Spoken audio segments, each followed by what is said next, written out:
세 번째 시간 강의를 시작하도록 하겠습니다.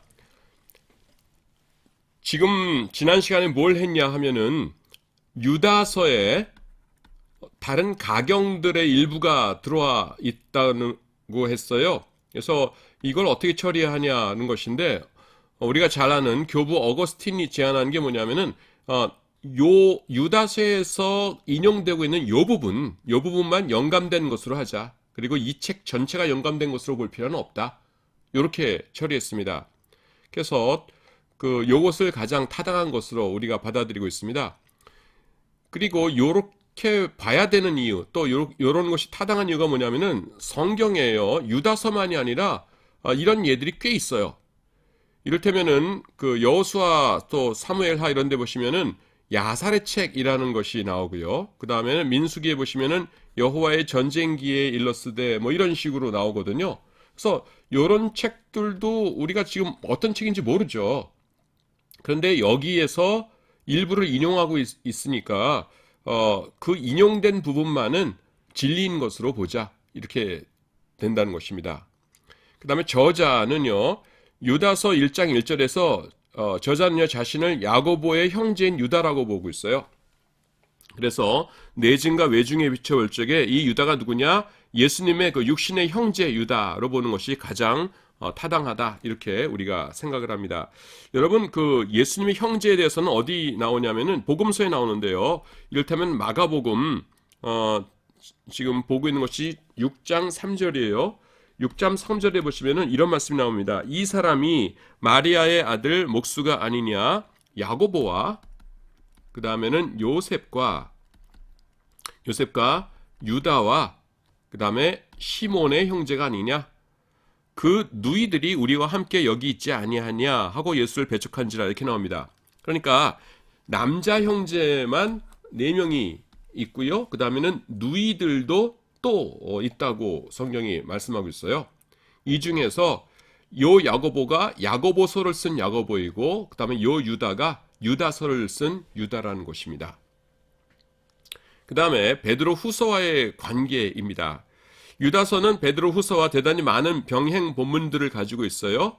여기에 대해서는 벌써 내가 세 번째 이게 나오는데 왜냐하면 유다서를 설명한 다음에 지금 아까 베드로 후서를 우리가 보고 여기 본 거기 때문에 베드로 후서가 먼저고 유다서가 이를 참조했다라는 설이 있고 그 다음에는 그 반대 그러니까 유다서가 먼저고 그 다음에 베드로 후서가 나중 그 다음에 두 서신 모두가 제3의 다른 서신을 참조했다라는 설이 있어요.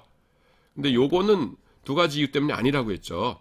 그래서 내가 볼 적에는 베드로 후서가 먼저이고 유다서가 그것을 참조했을 가능성이 가장 높은 것 같습니다. 그런데요, 야고보서와 유다서를 이렇게 비교해 보면은 유다서의 경우에 교인들 사이에 알력이 좀 심한 것을 알 수 있습니다. 좀 문제가 좀 많은 것 같아요. 그렇다면은 야고보가 그냥 두 번째 편지를 야고보 2서 뭐 후서 그래서 보내지 않고 왜 유다가 서신을 써보낸 것일까라는 것인데요. 뭐 여러 가지 이유가 있겠지만은 만약에 유다서를 기록할 당시에 야고보가 아직 살아 있었다면은 야고보는 이제 주후 62년에 죽습니다. 이건 그냥 성경에는 없지만은 일반 역사에 나와요.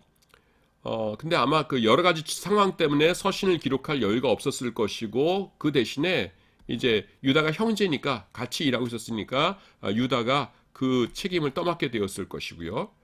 어쩌면은 우리가 뭐 정확하게 알 수는 없지만은 야고보가 순교해서 죽은 직후에 내가 내 형제 대신에 이거를 써야겠다 이렇게 해가지고서는 쓸 수도 있었을 것입니다. 우리나라 말로는 형이나 동생 이렇게 하는데 제가 왜 형제 그러냐면은 그냥 브라더라고만 나오고 그 다음에 서열에 대해서는 우리가 잘 몰라요. 그냥 예수님의 형제들이 이렇게 4명 있었다고만 나오고 거기서 성경에 나오는 그것이 서열 순서대로 적은 것인지 그거 잘 몰라요 우리가. 그래서 그냥 제가 형제 이렇게 합니다. 그래서 그냥 간단합니다. 그러니까 야고보가 죽은 직후에 야고보가 없으니까 못 쓰잖아요. 그러니까 그럼 뭐 형이라고 치고 형 대신 내가 써야지 그러면서 썼을 수도 있고 아니면은 살아 있는데 뭐 여러 가지 상황 때문에 바쁘거나 뭐 감옥에 있거나 그래가지고서는 못 쓰니까 유다가 그럼 내가 써야겠군 해서 쓸 수도 있고 그랬다는 겁니다. 그걸 받는 사람들은 비슷한 사람들로 우리가 파악하고 있습니다.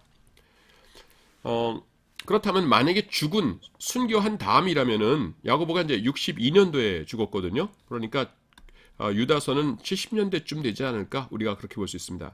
그리고 여기 제가 문자로는 안 적어놨는데 여러분 그 낙타무릎이라고 있어요. 낙타무릎. 이게 뭐냐면은 예수님의 형제 야고보의 별명입니다. 이 사람이 그 예수님 부활 승천하신 다음에 야고보가 자기 민족의 죄가 너무나 무서운 거예요. 하나님의 아들을 욕보이고 십자가에 못 박아 죽였잖아요. 그러니까 민족을 위해서 성전에 올라가서 그렇게 기도를 많이 했다는 겁니다.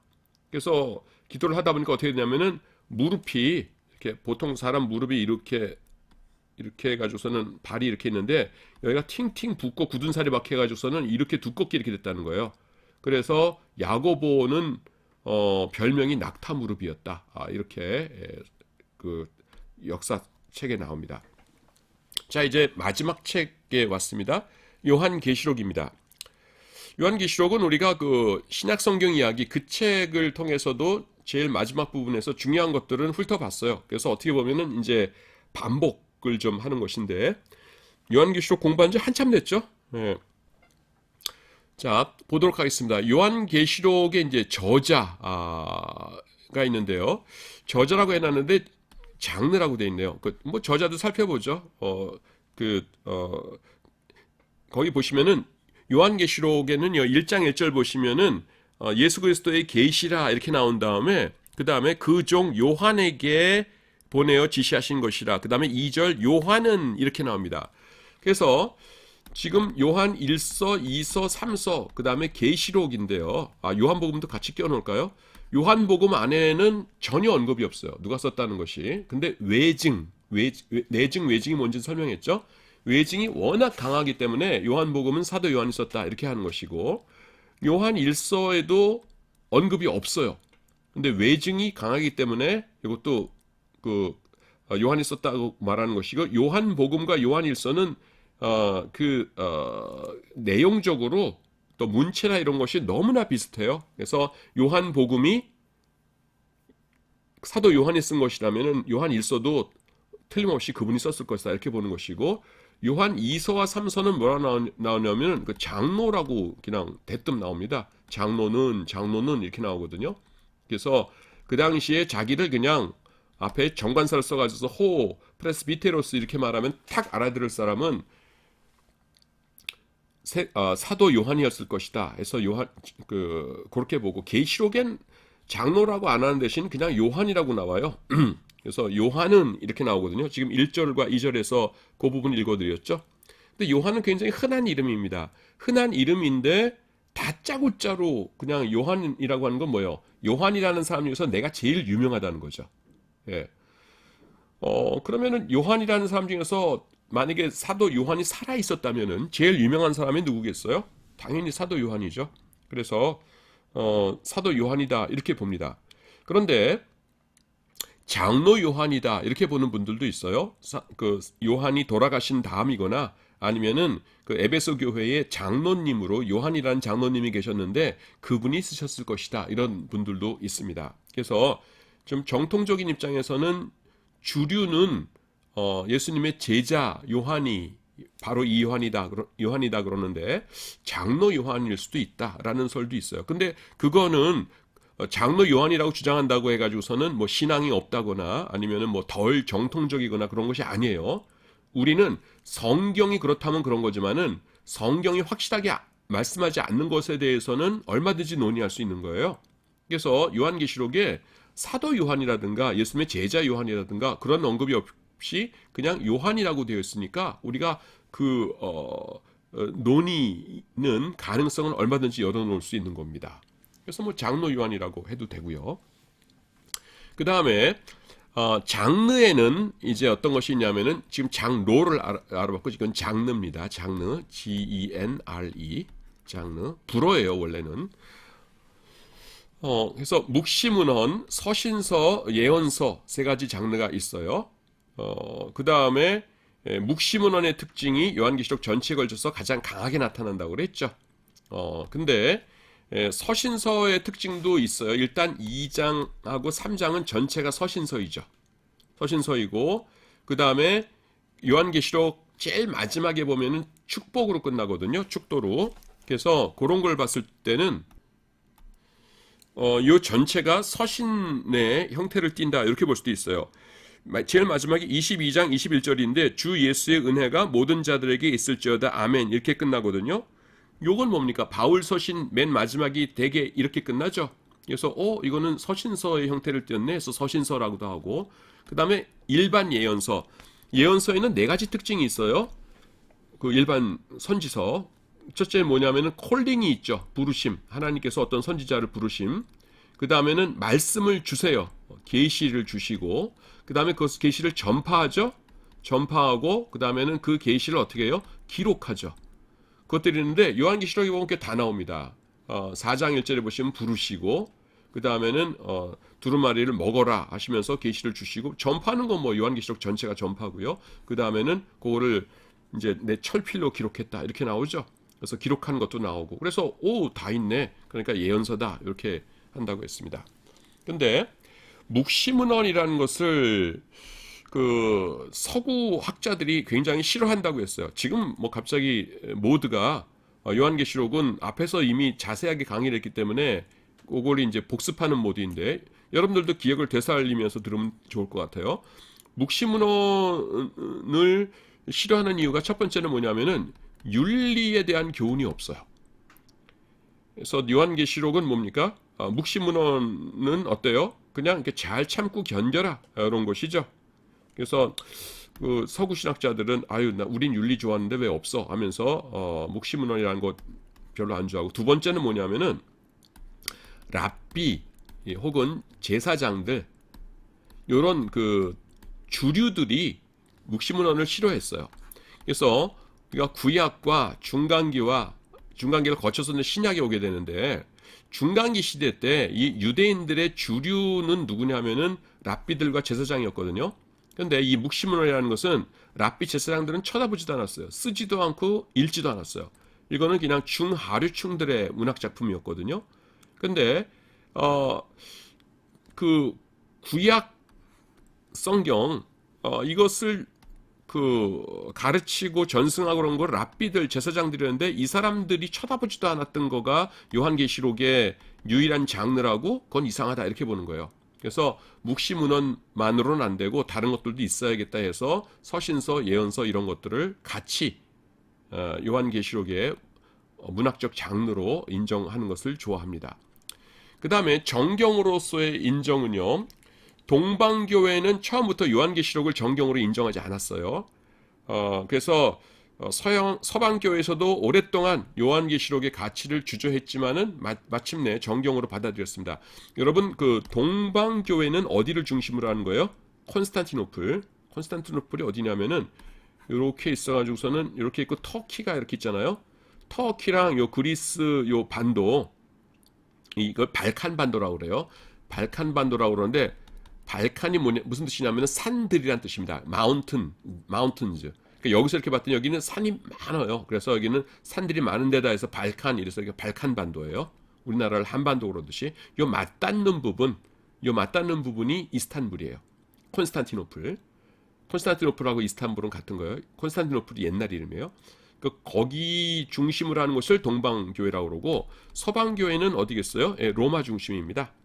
그래서 서방교회에서는 요한계시록을 받아들였는데 좀 나중에 받아들였고 그 다음에는 계시록은 동방교회에서는 안 받아들였고요. 동방계시록 정경으로 인정하려고 안 했어요. 왜냐하면 너무 복잡해요. 뭐 이렇게 나오는 것들이 온통 뭡니까 그 상징들만 많고 이건 도대체 해석이 안 된다 이렇게 되는 거예요. 또 히브리서 있죠. 히브리서는 또 뭡니까? 동방에서는 받아들였고 서방에서는 글쎄 오시다 이랬어요. 이것도 그냥 세모로 하는 게 좋을 것 같아요. 예, 글쎄 옷이다 이랬어요. 그래서 여러분들이 아셔야 될 게 뭐냐면은 동방이 조금 더 뭐냐면 좀 이성적이고 이렇게 좀 합리적이고 따지고 이런 걸 좋아합니다. 그래서 이 사람들은 히브리서 내용 보면 기가 막히게 논리적이거든요. 그러니까 히브리서는 좋아 이렇게 하고 계시록은 좀 이상해요 이렇게 했고요. 그 다음에 서방 로마 중심에서는 계시록 오케이 좀 나중이긴 했지만 히브리서 이거 바울 거 맞나 하면서 좀 헷갈려하고 좀 그랬습니다. 그래서 요게 두 개, 그러니까 히브리서 할 때 내가 다 설명했던 부분인데 다시 요약해 주는 겁니다. 그 다음에 저자, 요한계시록의 저자는 요한이라고 나오고 있어요. 그래서 사도 요한을 지칭하는 것 같아요. 앞에 내가 이거 제목만 좀 바꿔야겠군요. 이거를 장르라고 했어야 되는 건데. 예. 그 다음에 저자에 대해서는 이미 설명을 했습니다. 그리고 장소는요. 계시를 받을 때 그는 반모라고 하는 조그마한 섬에 있었다 이렇게 얘기를 해요. 자기가.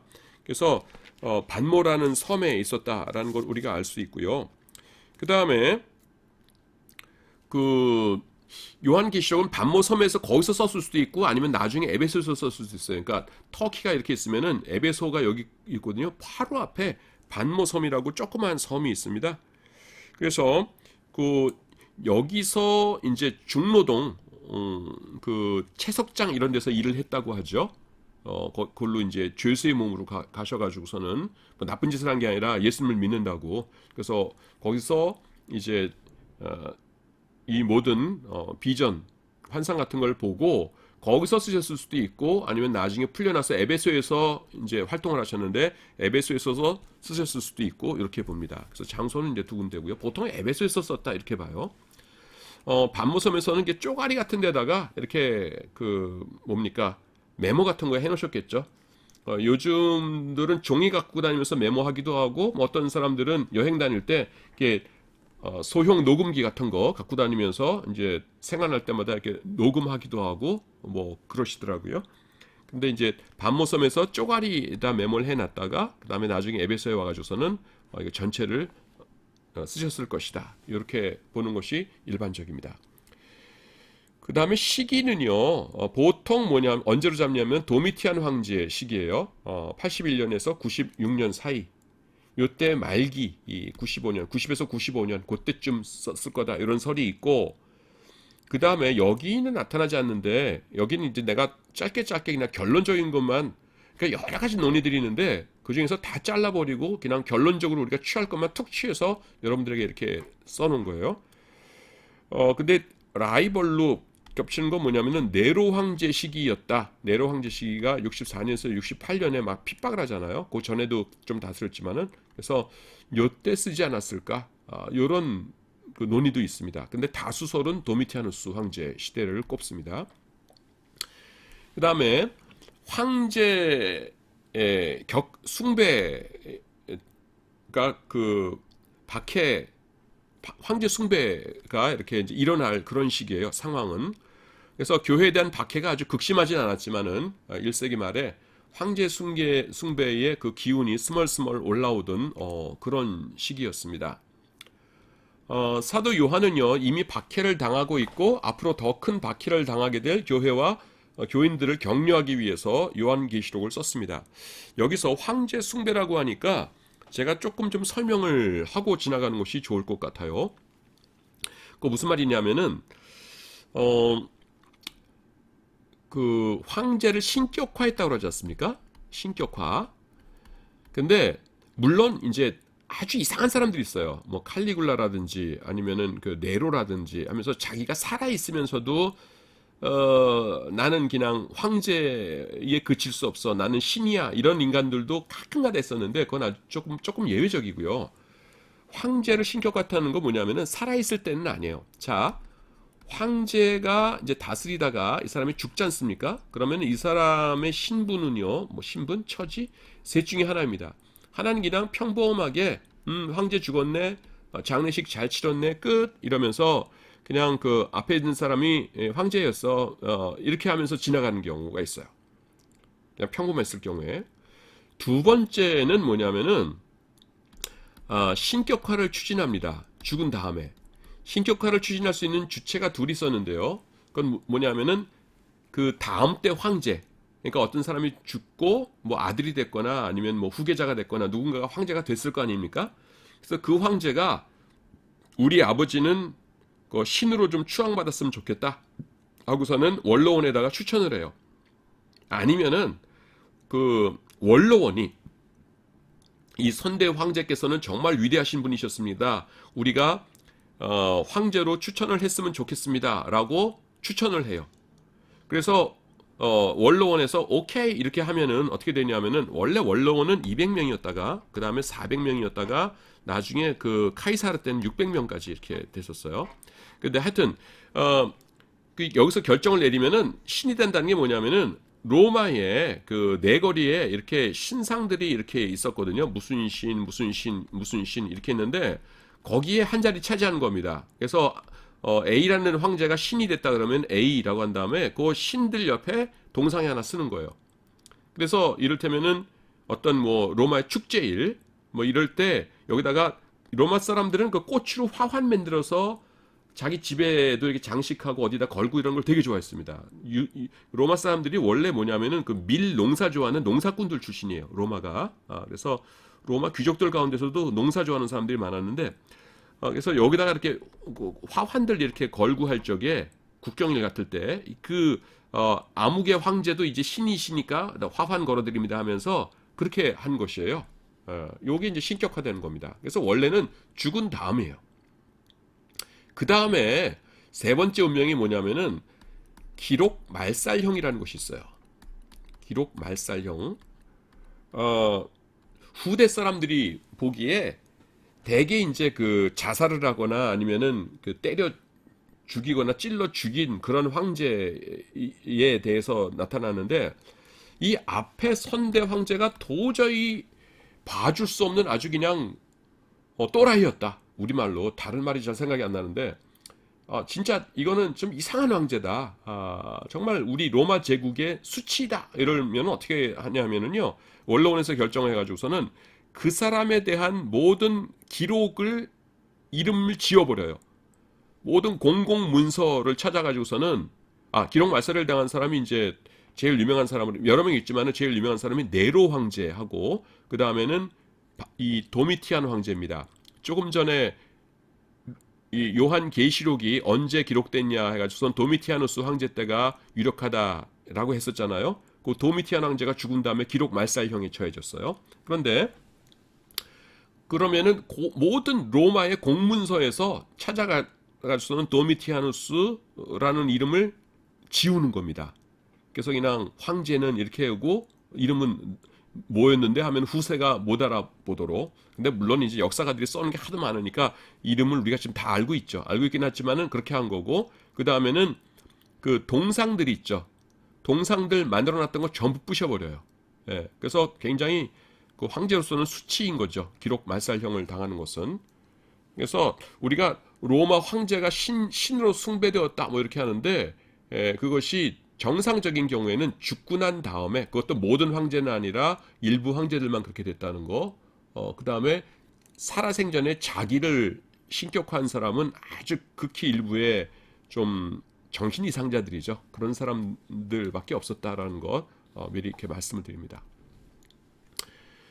그 다음에 수신자는 에베소 교회를 포함한 소아시아 지역의 7교회들입니다. 그래서 소아시아라는 게 뭐냐면 터키의 요 지역을 이 서쪽 지역 유럽과 맞닿아있던 요 지역을 이제 소아시아 보통 이러는데 에베소가 있고요. 서머나 버가모, 그러니까 첫자만 쓸게요. 에베소, 서머나 버가모. 요 버가모가 제일 높아요. 위도가 오고 여기까지가 이제 2장에 등장하고요. 그다음 요한계시록 3장에 보시면은 그 다음에 두아디라, 사데, 빌라델비아, 라우디게아 교회가 쭉 나오거든요. 요거가 이제 시계 방향으로 이렇게 배치가 되어 있습니다. 그래서 요 7교회에 보내지는 것으로 이렇게 나타나 있습니다. 장르가 또 나오는데 아까 이제 설명을 했으니까 요거는 이제 다시 설명 안 하고요. 그다음에 해석 구조라는 것 보도록 하겠습니다. 그 요한계시록에 등장하는 사건들의 시간적 순서에 대해서는 다음에 세 가지 이론이 있어요. 그래서 연대기적 구조, 반복진행적 구조, 혼합적 구조 이렇게 돼 있죠. 연대기적 구조는 뭐예요? 1장부터 22장까지가 시간 순서대로다 이렇게 보는 구조이죠. 요거는 장점이 있고 단점이 있는데 장점은 뭐예요? 직관적이죠. 우리가 그냥 요한계시록 처음 읽을 때 당연히 그 1장 다음에 2장, 2장 다음에 3장 그런 식으로 진도가 나갈 거라고 생각을 하죠. 왜냐하면은 세상의 모든 소설책이나 이런 것들이 다 그러니까. 그래서 이게 직관적인데, 근데 단점이 뭐냐면은 그렇게 파악했을 때의 요한계시록에서는 우리가 설명할 수 없는 것들이 상당히 많이 나와요. 그래서 이를테면은 12장에 보시면은 뭐가 나오냐면은 철장, 쇠 몽둥이로 장차 만국을 다스릴 남자 아이가 태어난다 이렇게 돼 있거든요. 근데 그 아이가 누구예요? 예수님이시죠. 그런데 예수님이 이 시간 순서대로 진행되고 있다면 어떻게 12장에 태어나시냐는 거예요. 그거 말이 안 되죠. 예. 그래서 요런 것들이 이제 문제가 되고요. 또 19장 보면은 19장의 제일 마지막에 엄청난 전쟁이 있어가지고서는 예수님을 대적했던 인간들이 전부 다 멸망당해 죽거든요. 근데 20장에 보면은 또 뭐예요? 그 무저경에 쫓겨났던 마귀가 나와가지고서는 나랑 같은 편 될 사람 했더니만은 바다의 모래같이 무수한 인간들이 내가 돕겠다 해가지고서는 예수님을 대적하면서 또 전쟁을 일으켜요. 이게 뭐냐는 거죠. 이게 굉장히 어색해집니다. 어렵거나 어색하거나. 그래서 연대기적 구조가 그런 약점이 있어요.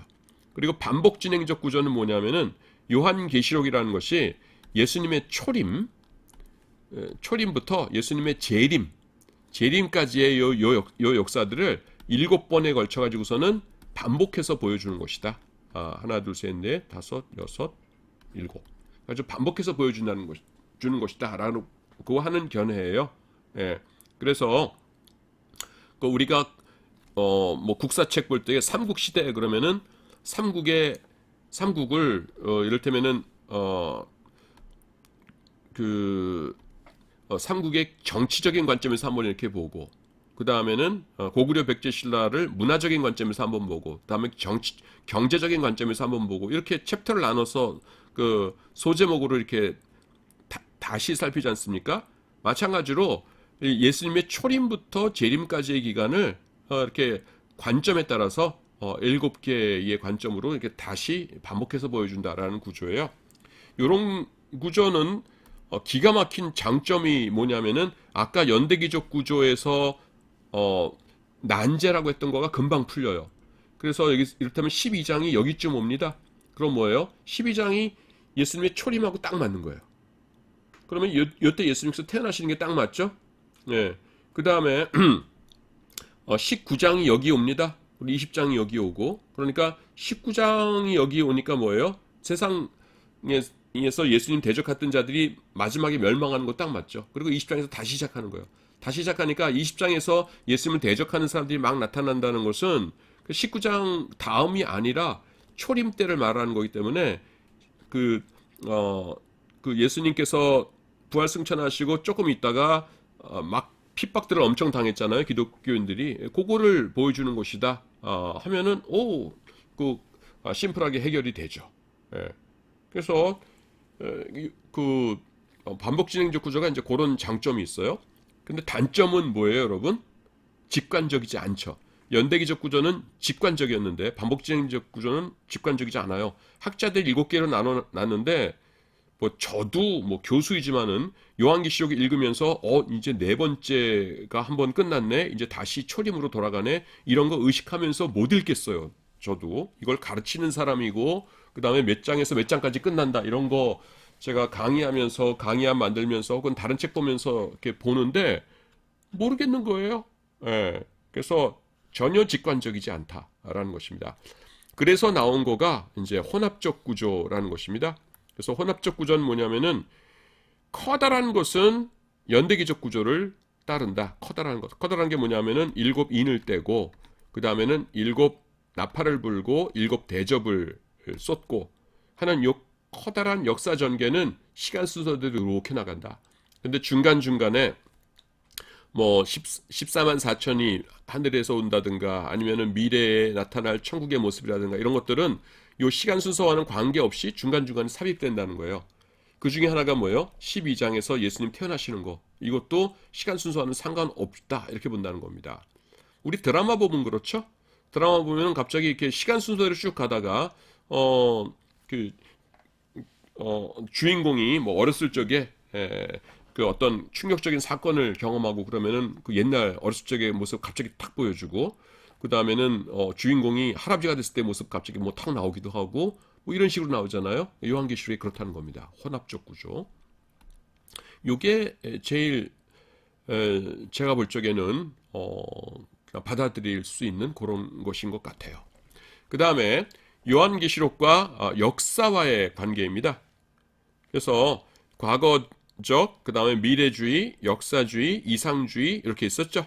그래서 4장부터 22장까지와 그 다음에는 그 우리가 살고 있는 역사가 어떤 관계를 갖고 있느냐 하는 것을 우리가 살펴보았어요. 지금 뭐 마지막이기도 하지만은 그냥 복습하는 분위기인데 왜냐하면 앞에서 이제 쭉 봤었기 때문에 뭐 좋죠 뭐. 그래서 요거를 이제 과거주의, 그 다음에 요거를 미래주의, 역사주의, 그 다음에 이상주의라고 하면은 그 요 까만 선 여기서부터 끝은 뭐냐면은 예수님의 초림부터 예수님의 재림까지를 말해요. 예수님께서 2000년 전에 오시고 앞으로 언젠가는 세상이 끝나고 예수님께서 재림하시겠죠? 그거를 요 까만 선으로 나타나는 것이에요. 그래서 과거주의는 뭐냐면은 요한계시록의 내용이 예수님 바로 그 당시의 사건이다라는 것이고 미래주의는 먼 미래의 사건이다라는 것이에요. 우리가 지금 여기쯤 살고 있고 아니면 여기일지도 모르겠고 역사주의는 뭐냐면은 요한계시록 4장부터 22장까지가 요 전체에 다 걸쳐 있다라고 하는 입장이에요. 전체에. 그리고 이상주의는 과거주의건 미래주의건 역사주의건 역사와 성경 본문이 맞닿아 있죠, 이렇게. 근데 맞닿아 있지 않고 공중에 이렇게 붕 떠 있어요, 얘는. 이렇게. 그래서 맞닿아 있지 않다고 보는 입장이에요. 또 과거주의는 우리가 알다시피 우리가 받아들일 수 없는 것과 받아들일 수 있는 것이 있죠. 받아들일 수 없는 것은 뭐예요? 이거는 예언이 아니라 예언인 척한다. 그냥 그 당시에 이미 있었던 일을 예언인 척 이렇게 사람들을 미혹하는 것이다 라고 하는 입장. 자유주의자들의 입장이죠. 자유주의자들은 어떤 사람입니까? 두 가지를 부정해요. 하나님이 계시다는 거 부정하고 그 다음에는 하나님이 안 계시니까 기적도 없다 이렇게 부정하거든요. 그러니까 예언은 기적이거든요. 그러니까 그런 거 없음 이렇게 하는 사람들이에요. 그래서 이거는 우리가 못 받아들이는데 우리가 받아들이는 건 뭐냐면은 이 과거의 사건과 미래의 사건이 같이 있다라는 것이에요. 본문에. 그래서 이거를 뭐라고 부른다고요? 기억나십니까? 원근 통시적 해석이라고 부른다고 그랬죠. 그래서 구약 선지서도 그렇고 그 다음에 예수님의 그 종말장들 마태복음 몇 장이에요? 24장, 마가복음 13장, 누가복음 21장, 요한복음에는 없어요. 이 종말장들도 그렇고 가까운 시기에 일어날 그 예언과 그 다음에는 인류 역사의 마지막에 나타날 예언들이 섞여져 있다고 합니다. 섞여져 있어요. 근데 요한계시록도 그렇다는 거죠. 그래서 그 당시의 역사를 보여주기도 하면서 혹은 먼 미래에 인류 마지막에 일어날 일을 보여주기도 하고 이 두 가지가 겸해져 있다고 하는 견해예요. 그런 과거주의는 우리가 받아들일 수 있죠. 자, 그런데 그 미래주의는요, 대개 어떤 사람들이 그 다음에 미래주의는 뭐냐면 제일 마지막에 있다. 이 과거하고는 상관없고 우리가 사는 지금 세상과는 상관없고 이 세상이 끝나기 직전에 몇 년간에 일어날 일들을 쓴 것이다 라고 하는 견해예요. 요거는 주로 이제 누가 주장했냐면은 교회가 그러니까 중세시대 같을 때 그러니까 교회가 굉장히 사회적으로 힘이 셌을 때 이런 걸 주장했어요. 왜냐하면은 요한계시록에 보시면은 사회 지도자들, 뭐 왕, 부자들, 뭐 이런 사람들은 뭡니까? 예수님하고 사이가 좋아요? 안 좋아요? 안 좋죠. 예수 믿는 사람들은 늘 핍박하는 사람들이죠. 왕들 이런 사람들은. 근데 중세 교회 권위가 셌어요? 약했어요? 엄청나게 셌거든요. 그러니까 그 3단 논법이 이렇게 되는 거예요. 만약에 지금 그들이 살고 있는 시대가 요한계시록의 시대라면은 요한계시록에서 그 지도층은 예수님의 대적이다. 그런데 지금 내가 지도층이다. 그러므로 나는 예수님의 대적이다. 이렇게 되는 거잖아요. 3단 논법이. 그러니까 그거는 받아들일 수가 없는 거죠. 이 사람들이. 그래서 어떻게 했냐면은 요한계시록이 하나님의 말씀인 거 맞긴 맞는데 우리가 지금 살고 있는 시대와는 아무 상관없다. 저 먼 미래에 일어날 일들이다. 이렇게 했습니다. 그래서 그것이 미래주의고요. 역사주의는 뭐냐면은 어떤 일이 일어났을 적에 그것이 성경 요한계시록 몇 장 몇 절이다. 이렇게 하는 것이에요. 아마 잘 몰라도 지금도 세상에 막 이렇게 역병이 돌고 막 이러면은 이것은 성경에 나와 있는 어떤 사건이다. 요한계시록 몇 장 몇 절이다. 이러는 사람들 틀림없이 있을 거예요. 근데 과거부터 끊임없이 있어 왔거든요. 근데 이분들은 굉장히 믿음이 좋은 분들이죠. 그러니까 성경을 거지것대로 믿고 성경 속에서 우리의 오늘날의 역사를 들여다보려고 하시는 분들이니까.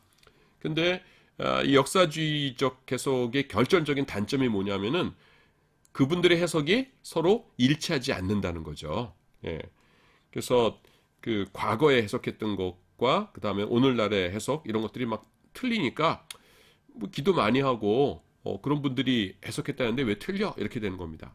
그래서 요 과거 미래주의 그다음에 역사주의를 보다가 아이고 이건 아니다 해가지고 나온 게 이상주예요. 그건 뭐냐면은 역사와 이 성경 말씀을 연결시키는 거를 포기했어요. 포기하고 그냥 성경에서 교훈만 얻으면 됐지 하면서 요한계시록 어디를 읽건 그 가운데서 하나님의 뜻을 찾아내고 그냥 교훈만 찾아서 설교를 하고 은혜를 받고 그럽니다. 상당히 좋고 편리한 것이긴 한데 이론적으로는 큰 약점이 있어요. 무슨 약점이냐면은 만약에 그것이 그냥 교훈만 얻는다는 것이 하나님의 뜻이라면은 요한계시록이 그렇게 길 필요가 없죠. 요한계시록이 22장까지 있는데 그냥 훨씬 짧아도 되는 거죠. 예. 그래서 그런 약점이 있습니다. 그래서 우리 그 전통적인 기독교인들은요, 그러니까 요것만 빼고 나머지는 그냥 각자 알아서 자기가 그거를 선택해도 됩니다. 그래서 교수님 뭐 선택하셨는데 알려주세요. 그럴 텐데 안 알려주려고 해요. 왜냐하면은 어디에 하나라고 이렇게 내가 얘기를 하면은 또 이제 반대하는 학생들 막 또 뭐 문자 오고 막 이럴 것 같아요. 그래서 그냥 나는 수업 시간에는 그냥 중립적으로 이렇게 이거는 이단이니까 안 됩니다, 나쁩니다라고 하는 것은 알려주고 그렇지 않은 것들은 그냥 그 평범하게 소개만 해주려고 합니다. 그 다음에 우리가 알아야 될 것이 뭐가 있었냐면은 세대주의라고 있었어요. 세대주의, dispensationalism, 세이셔널리즘. 이분들은 역사를 7개로 나눈다고 했죠. 하나, 둘, 셋, 넷, 다섯, 여섯, 7개로 나눠요. 그래서 나누는 거 괜찮은데 각 세대마다 구원의 경륜이 다르다라고 주장합니다. 그분들 용어예요. 경륜. 내가 왜 그분들 그러냐면은 이단들은 아니에요. 우리 같은 기독교인인데 제가 속해 있는 개혁주의 교단하고는 개혁주의 신학하고는 좀 이렇게 거리가 먼 이런 분들이에요. 그래서 경륜이라는 것이 뜻밖의 이코노미란 단어예요. 이코노미 우리가 경제라고 알고 있는데 하나님의 경륜, 섭리 그럴 때도 이코노미라는 단어를 씁니다. 그래서 이분들은 뭐라고 그러냐면 각 세대들마다 하나님의 구원의 경륜, 쉽게 말해서 방법이 달랐다는 거예요. 요 때는 요게, 요 때는 요거, 요 때는 요거, 요 때는 요거 했다가 지금이 이제 네 번째 세대인데 지금은 복음 세대라는 거예요. 지금은 십자가의 복음이 구원의 방법인데 딴 때는 그렇지 않다는 겁니다. 그래서 그 세대주의를 제외한 다른 사람들은 부르르 떨죠. 그게 무슨 말입니까? 하면서 예수 그리스도로 말미암아 모든 사람들이 믿음으로 구원받는다는 것이지, 그 구약에 있는 사람들은 율법으로 구원받고, 그러니까 이방인들은 복음으로 구원받고 그거 아닙니다라고 이제 부르르 떨고 있죠. 예. 그래서 여기서 중요한 게 뭐예요? 중요한 것이 구약에 있는 성도들, 뭐 세대를 다 다룰 필요 없이 구약과 신약만 딱 나눠 보시면은 되는 거예요. 구약에 있는 성도 어떻게 구원받았냐는 것입니다. 예수 그리스도의 십자가의 공로로 구원받았다고 했죠. 그래서 여러분들에게는 이게 이상하게 보일 수 있다는 거예요. 왜냐하면 우리는 예수님을 믿음으로 지금 구원받는다. 예수님이 십자가 먼저고 지금 우리가 회개하는 게 나중이잖아요.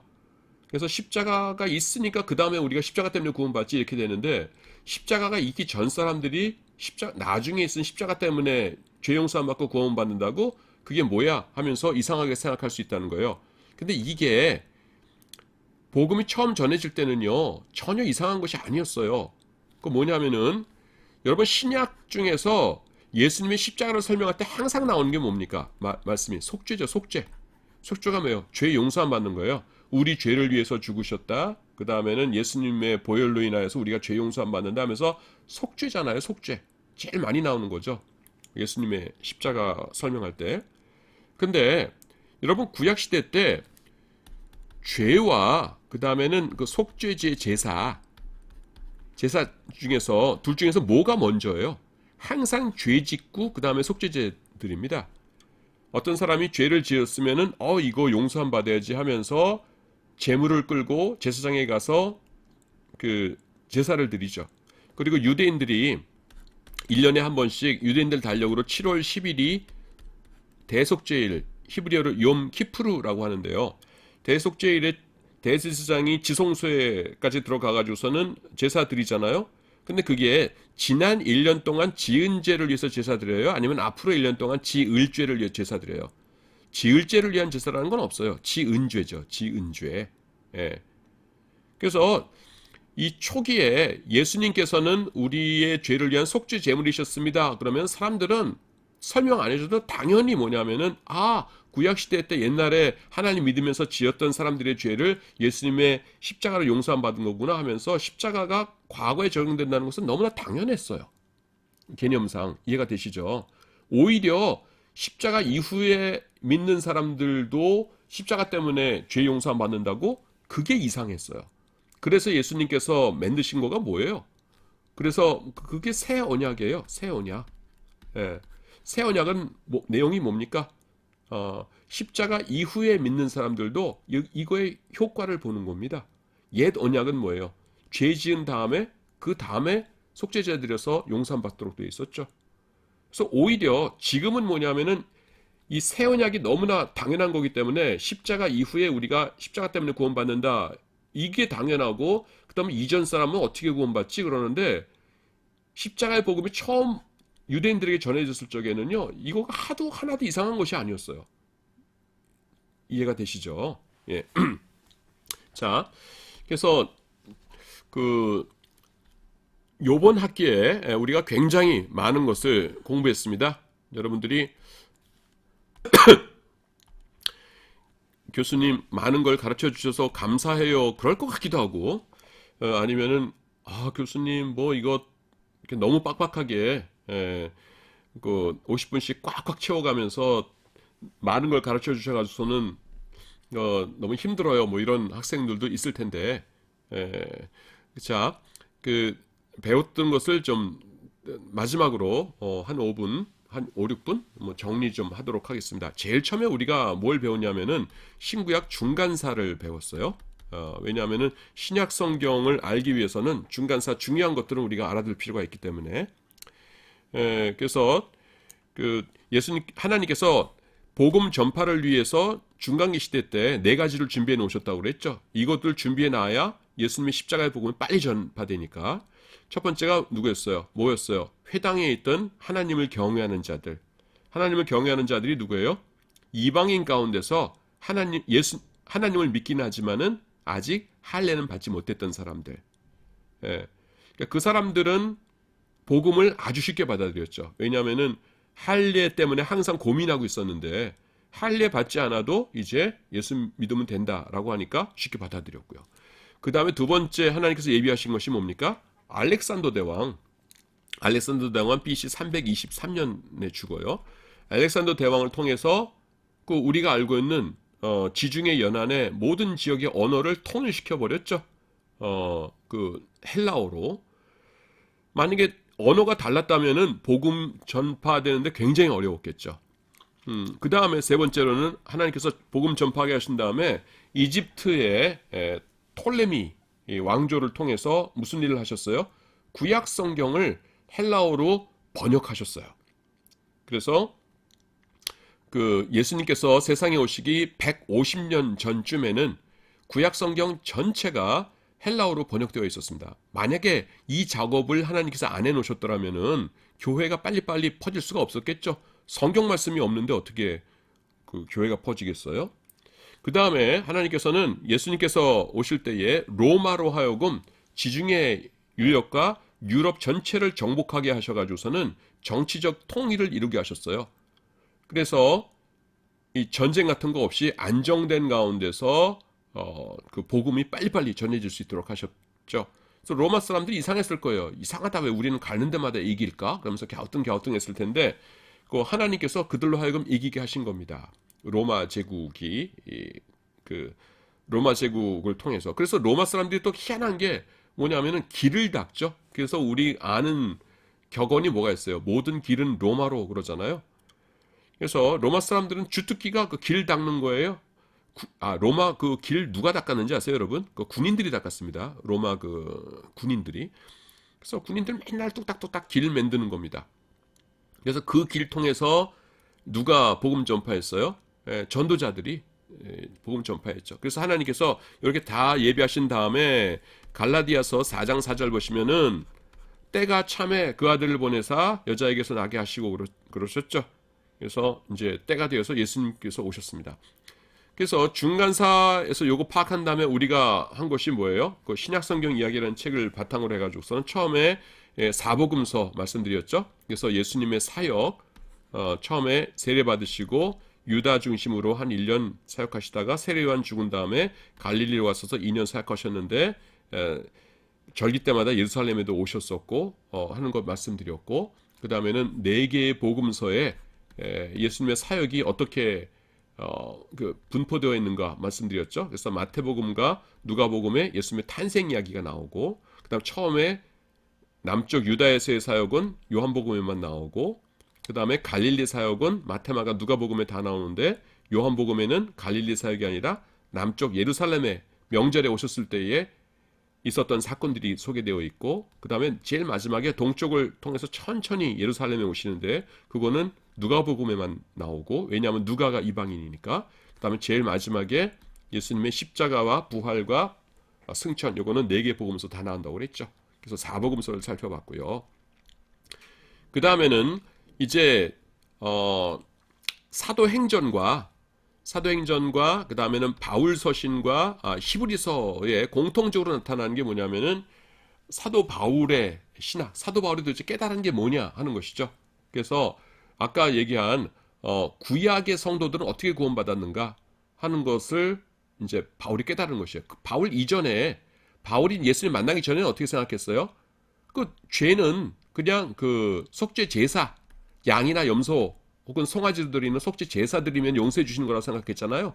근데 뭘 깨달았어요? 동물의 죄 갖고 용서되는 거 아니고 예수님의 십자가로 용서함 받는 것이고, 십자가가 소급 적용되는 것이고, 그 다음에는 속죄 제사는 뭐예요? 그냥 모형이요, 그림자다.